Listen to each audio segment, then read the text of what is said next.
After Batman Arkham Knight, the expectations for Rocksteady's next game were sky high. Make the most of your opportunities. Use them to give back to a city that has given us so much. To change the lives of millions of people. Do not be frivolous with this wealth. However, when Suicide Squad Kill the Justice League was announced, those expectations quickly dwindled. When the game finally released, it was a big flop. Personally, I wasn't a fan of turning the sequel to Batman Arkham Knight into a looter shooter. I was somewhat excited for the story since it was the next installment in the Arkham universe. But when I played it, the story turned out to be really bad.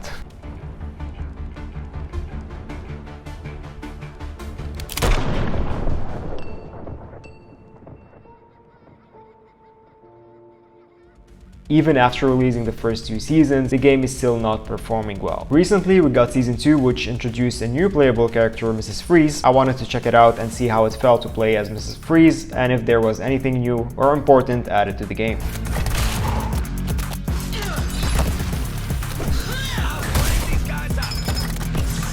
You start the episode with an animated cutscene introducing Mrs. Freeze, Nora, and what happened to her world, showing the outcome of Brainiac's destruction. Honestly, I would have preferred the traditional cutscenes showcasing Brainiac taking control of her world, its destruction, and a bit more background on Mrs. Freeze and Nora. While it wouldn't have saved the game or the season, it would have been better than just an animated introduction.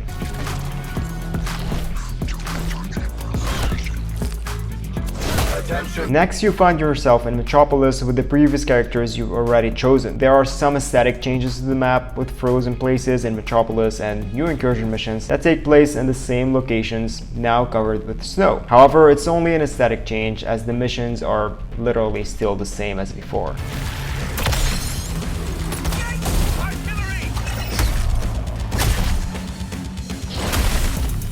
It's no secret that they're pushing you to pay to unlock the character early, because the design of unlocking the new playable character, Mrs. Freeze, the freeway, is pretty bad. Let me explain. You start off as the previous characters and have to level up until level 25 to unlock the mission that will unlock Mrs. Freeze. This mission is literally the same incursion mission you did in the base game and Season 1. And to level up to level 25, you have to do the same missions repeatedly, and by the time you reach level 25, you're almost, if not entirely, bored of the game, because you've been doing the same thing over and over and over.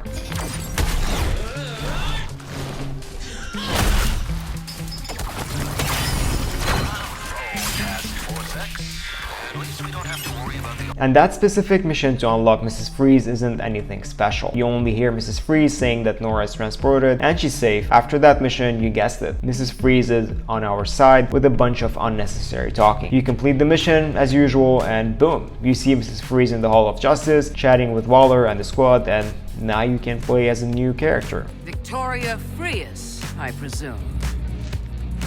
Amanda Waller.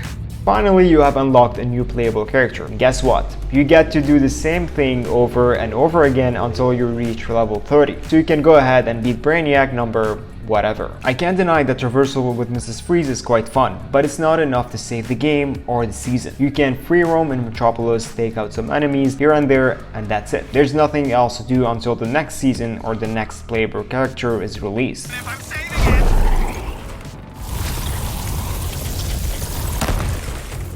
Moving on to the final mission of the season, it takes you to another Elseworld to beat Brainiac. You destroy some cannons and find yourself in the same arena with the same setting, same environment, and the same Brainiac. The only difference is this time that Brainiac can now turn into the Flash and Superman, switching between their boss fights. I've made a breakthrough.